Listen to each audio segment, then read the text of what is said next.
자, 안녕하십니까. 자, 오늘 여러분들하고 할 내용은 이전에 말씀드렸던 고등수학 상에 대한 OT를 시작할 겁니다.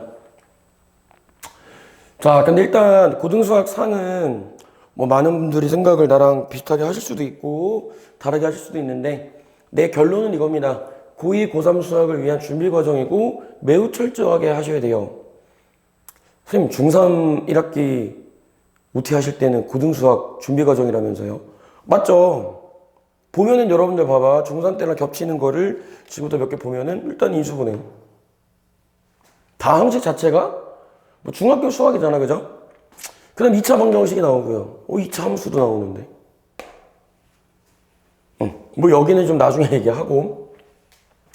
자, 근데 여러분들은 이제 고등수학 상황을 여러분들이 어떻게 대비할지 말씀을 드릴 건데, 일단 고등수학 상황 결론은 계산이에요. 계산이 이제 무진장이 많아. 이 계산이 무진장이 많은 이유가 뭐냐면, 고등수학에 일단 적응하기 위함입니다. 중학교 때 수학이랑 고등수학이랑 차이라고 하면은, 한 문제를 풀어나가는 시간의 차이가 매우 크다는 얘기라서 연습이 되게 잘 돼야겠어요. 그래서 일단은 전반부, 후반부로 나눠서 보시는데, 선생님 전반부를 여기까지, 2단원까지 전반부라 그러고, 완전 다 계산이에요. 아니 그렇다고 진짜 막 그 1 더하기 1 이런 계산 느낌은 아니지만 어쨌든 여기까지가 거의 다 이제 계산 파트라고 생각을 해주시면 돼요. 근데 이제 그래프의 영향력이 이제 받는 데가 여기부터입니다. 그래프의 영향력을 여기서부터 이렇게 줄줄이 다 봤거든. 물론 얘 빼고. 자, 부등식도 2차 부등식 여러분들 처음 배울 건데 그래프 영향을 받고요. 그 다음에 얘는 뭐 줄줄이 다 이제 평면에서 놀 거니까 어쨌든 좌표 평면과 어떤 이제 그래프 형태를 뭐 여러분들이 확인을 하셔야겠다라는 것. 자, 일단은 파트 소개 간략하게 하고 여러분들의 준비 과정을 어떻게 준비하는 게 효율적일지 얘기를 해봅시다. 자, 일단은 첫 번째 파트는 다항식이고 연산 파트예요. 근데 계산이 좀 길어요. 곱셈 공식이 원래 우리가 중학교 때 원래는 뭐 4개, 5개 얘기하는데 나는 완전 제곱식, 합차 공식 2개로만 일단 생각을 하거든요. 근데 여기서 외울 게 막 10개가 더 넘어가. 연산 파트에서 곱셈 공식을 확장하고요. 3학년 1학기가 확장하지. 자, 그 다음에 이제 항등식이라는 게 나오는데 얘를 여러분들이 이제 적응을 잘 하셔야 돼. 항등식은 왼쪽 오른쪽이 항상 똑같다라는 거기 때문에 구조를 잘 보셔야 된다라고 내가 항상 얘기를 하거든, 수업 때.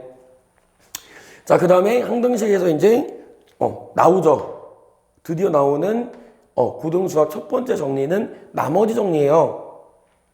나머지 정리가 뭔지 언급은 안 하겠으나 여러분들이 그 산수 뭐 7을 뭐 2로 나눴을 때 나머지 그거랑 이제 그걸 식으로 바꾼다고 생각을 하면 되는데 중간고사 킬링 파트죠. 킬러가 분명 등장할 거고 나머지 정리에서 등장할 가능성이 높고 6월 모의고사도 마찬가지일 겁니다. 고1 학생들한테만 내가 말씀드리는 거지.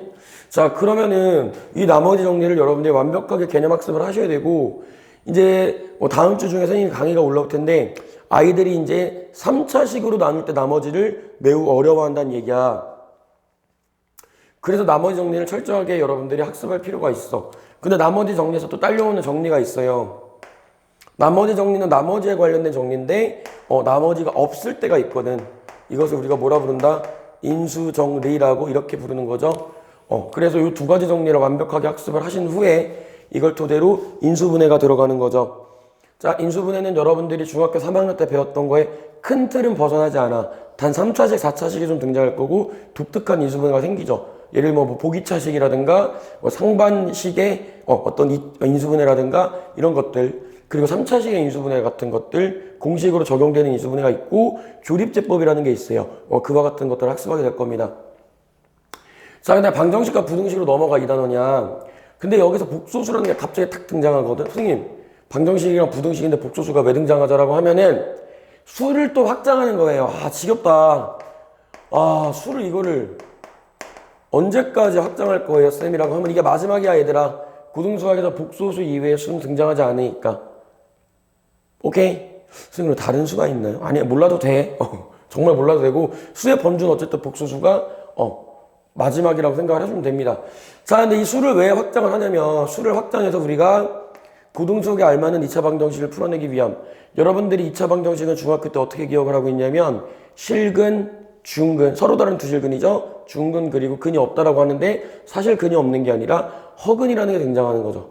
그래서 여기서 우리가 배우는 게 허수라는 개념을 배워서 요거에 대한 학습을 하고 이 복소수 단원이 얘들아 조금 계산이 좀 많은데 이거는 우리가 중간고사 이후로 6월 모의고사 이후로 모의고사에 등장할 수 있고 중간고사 등장 이후에는 거의 이제 언급이 없을 거예요. 근데 그렇게만 생각을 해주면 돼요.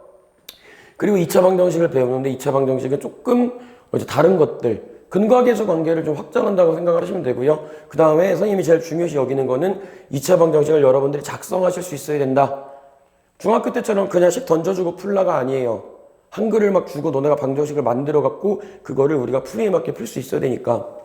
그럼 제일 중요한 게 이거야. 나는 아무래도 고등학교 고학년 친구들을 많이 가르치다 보니까 이게 안 돼서 고생하는 애들이 많아요. 지금 고3 애들 내가 가르치는 아이들 이 부분이 좀 어려운 친구들은 수투 과목에서 되게 많이 이제 막 흔들리더라고요. 그래서 여러분들은 이걸 철저하게 이해를 좀 하셔야 됩니다. 근데 중학교 3학년 1학기 내 수업에는 이미 이거를 다뤄 얘들아. 사실 안 다뤄도 상관은 없는데 다루는 이유는 뭐냐면 얘 때문이죠. 고1 수학에 이렇게 나오기 때문이지, 그치? 고등수학 상해. 자, 그 다음에 얘는 여러 가지 방정식, 3차, 4차 방정식, 연립 2차 방정식, 그리고 뭐 오메가라든가 막 이런 것들 나오는데 그거는 사실은 기본적으로 이제 너무 당연한 거 뻔한 것들이라서 계산이 좀 복잡해진다고만 생각하면 돼요. 그리고 나는 가르칠 때 결국 3차, 4차 방정식은 2차 방정식이다라는 결론을 두고 가르치거든. 그건 나중에 여러분들이 내 수업 들어보면 될 거고.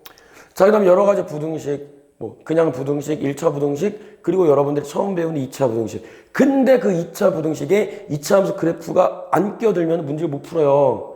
그래서 내가 2차 함수가 중요하다는 거야. 여기 중에 막 쓰이거든. 여기도 쓰이고 여기도 쓰이고 2차 방정식이랑 2차 함수랑 관계 있으면 나중에 무지막지하게 쓰일 거거든. 그리고 얘는 나아가서 여러분들의 수학화의 집합 명제라는 단원이 있는데 거기 가서도 쓰고 아주 그냥 주구장창 써요. 내가 2차 함수 강조한 이유 알겠죠? 자, 그 다음에 이제 3번으로 넘어오는 거죠. 자, 이제 3단원이 뭐냐면 도형의 방정식이다라는 것이고 이거는 여러분들이 중학교 때 배웠던 도형을 좌표 평면으로 옮겨준다라고 생각을 하면 될 것 같아. 그래서 그게 뭔 소리예요?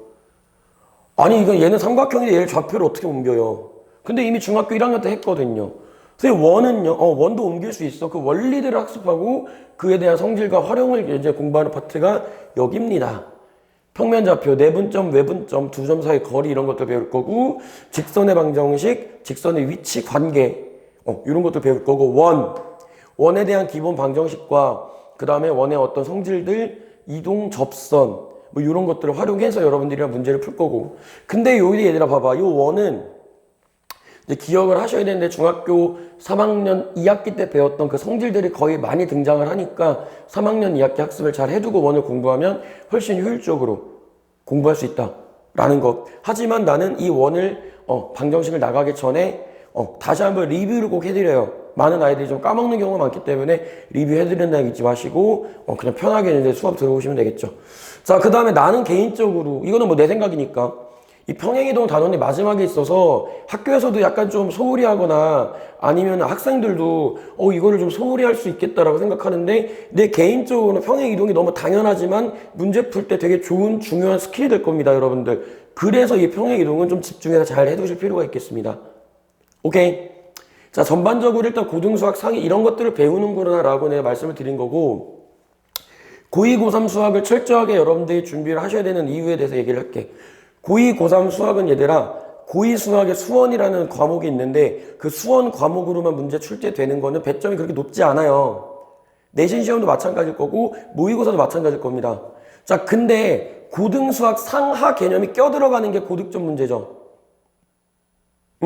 근데 여러분들아 봐봐봐. 내가 얘가 왜 철저하게 되어 있어야 된다고 했냐면 멀리 올라갔을 때 고2, 고3 수학에서는 이거에 막 디테일한 내용을 쓰는 건 아니고 너무 당연하다고 생각하는 걸 쓰는 거죠. 특히 이런 거.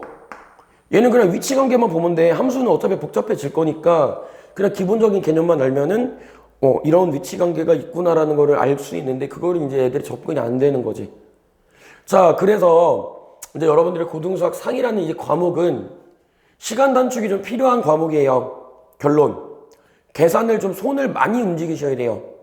빠르게 해서 중간고사 보고 학생들이 제일 많이 하는 얘기가 뭐냐면은 선생님 시간이 부족한데요. 그 시간 부족한 거는 여러분들의 역량이야. 내가 분명 OT에서도 이렇게 얘기를 하고 학생들 강의할 때도 얘기하는 게 너희들이 문제 풀 때 시간을 좀 재라. 시간을 재서 연습을 하고 안 되면은 나와갖고 시간을 재고 너희들이 연습을 좀 하여라. 우리 학원에서도 그렇게 연습을 시키긴 하지만 시간 제거 연습을 여러분들이 꼭 하셔야 되는 게 맞죠? 그리고 이제 이 부분은 얘들아 봐봐.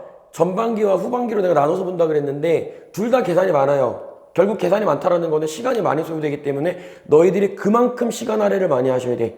자, 그 다음에 딱 완벽하게 정리해드리면 고등수학 상부터 개념이 완벽하지 않으면 여러분들 힘들 겁니다. 선생님 계산만 잘하면 된다면서. 그게 아니야. 그냥 파트 특성상 계산이 많다라는 거고 여러분들이 완벽하게 해내셔야 되는 거는 개념이죠. 이 개념 역시 기본서를 반복을 많이 시키는데 학생들이 이제 중학교 3학년 때 문제 풀던 습성이 남아있는 친구들은 되게 좀 버거워해. 그래서 여러분들이 좀 고쳐줄 필요가 있어요. 기본서와 문제서가 병행이 돼야 돼요. 되게 중요한 얘기야. 교과서에 있는 것 그리고 개념서에 있는 거를 여러분들이 문제 풀 때 적용을 해야 될 거 아니야. 근데 개념이 떠오르지 않으면 일반적으로 학생들이 해설지를 피죠. 그게 아니라고요. 문제 푸는 방식을 외우는 게 아니라 이 문제를 풀기 위해서 어떤 게 필요한지 나는 항상 언급을 하거든. 고등수학 상부터는 이렇게 되셔야 돼. 근데 너무 여기에도 치중되면 안 되지. 얘를 완벽하게 여러분들 학습을 하시고 그 다음에 여기에 문제풀이가 병행이 되는데 자 일단 선생님이 얘기하는 거 내신 시험은 얘들아 사실은 좀 어려운 문제집이 많이 이제 추천이 되고 그걸 이제 풀고 우리 학원에서도 그러고 있지만 일단 수학의 기본적인 개념 원리 자체는 기출문제를 많이 보시는 거예요. 이미 우리가 그렇게 연습을 하고 있죠. 그 시험 기간 되기 전에도 연습을 하고요. 그 다음에 평상시에 이제 겨울방학 때 이제 기본 개념 수업이 끝났기 때문에 그 다음에 무진장의 문제를 풀어서 문제량을 좀 소화시키는 그런 커리큘럼을 우리 학원에서는 가지고 있습니다. 자, 고등수학 상 여러분들 만만하게 보시면 안 됩니다. 중학교 3학년 1학기와 2학기를 합친 양보다 난 개인적으로 더 많다고 생각하고 여러분들이 볼 게 많을 겁니다. 조금 오버하면 여러분들 표현대로 오버를 하면은 중학수학보다 나는 고등수학 상이 좀 많은 것 같아요, 양이. 그만큼 양이 많아서 너네가 할 게 많은 것이고 이거를 극복하지 못할 건 아니라는 거 기억을 해주면서 정말 열심히 써가면서 연습을 하셔야 돼요. 연습장 딱 준비해놓고 문제 하나 푸는데 10문제 푸는데 뭐 2시간 걸린다는 애들도 있어. 처음에 적응이 안 되는 친구들 처음에 배울 때 그렇게 열심히 공부를 하셔야 돼. 시간을 투자해야 너네들이 잘한단 말이죠. 이거 꼭 기억을 하시고 자, 그 다음에 참고로 고등수학 상은 수능에는 간접 출제 범위예요. 간접 출제 범위가 뭐예요, 쌤? 간접 출제 범위라는 건 뭐냐면 이 단원이 직접적으로 출제는 안 되고 이 단원이 응용돼서 수원수투나 그 다음에 미적분 그리고 뭐 확률 통계라든가 기하라는 과목이랑 연계돼서 나온다는 얘기인데 그러면 선생님 이거 소홀히 해도 되나요? 천만의 말씀. 큰일 날 소리 하지 마라. 아이들아, 이 수학 때문에 여러분들 힘들어하는 선배들이 너무 많아. 정말입니다. 내가 그래서 고등수학 상부터 지금 정리하고 있거든요. 영상 보시면 알겠지만 나머지 정리가 스타트야. 근데 나머지 정리 끝나면 나 뭐 할 거냐면은 요거 한번 정리해주고 요거 한번 정리해주고 중요 문제들까지 쭉 정리해서 올릴 겁니다. 그거 꼭 보시면서 내가 어떤 개념을 설명을 하고 이 개념을 문제에 어떻게 적용하는지 꼭 학습을 하시고 확인을 하셔야겠다. 자, 고등수학 상에 대한 오리엔테이션 여기까지죠. 여러분들 어떤 거를 공부하는지 여러분들 눈으로 확인을 하시고 내가 말씀드린 대로 열심히 적어보면서 학습을 하셔야 돼. 문제를 적지 마. 문제를 적지 말고 개념을 적는 거예요. 선생님 수학은 암기 과목 아니잖아요. 누가 암기 과목이래? 수학 암기 과목 아니야. 물론 암기되는 부분이 분명히 있긴 있어. 공식이나 이런 것들 알아두면 편하긴 하죠. 하지만 굳이 암기를 할 거라면 개념을 학습을 하시고 개념을 암기를 하셔야 돼요. 그래야지 문제풀이 양이 훨씬 빨리빨리 늘어날 거니까 여러분들 이렇게 기억을 해주면 됩니다. 자, 오늘 여러분들이랑 고등수학 상 그리고 중학교 3학년 1학기 오리엔테이션을 했는데 두 오리엔테이션 보면서 여러분들이 참 겹치는 파트가 많을 겁니다. 왜 중3 1학기를 열심히 공부를 해야 되고 고등수학 상에서는 어떻게 적용되는지 직접 강의 들으면서 눈으로 확인합시다. 오늘은 여기서 마무리하겠습니다. 고생들 하셨습니다.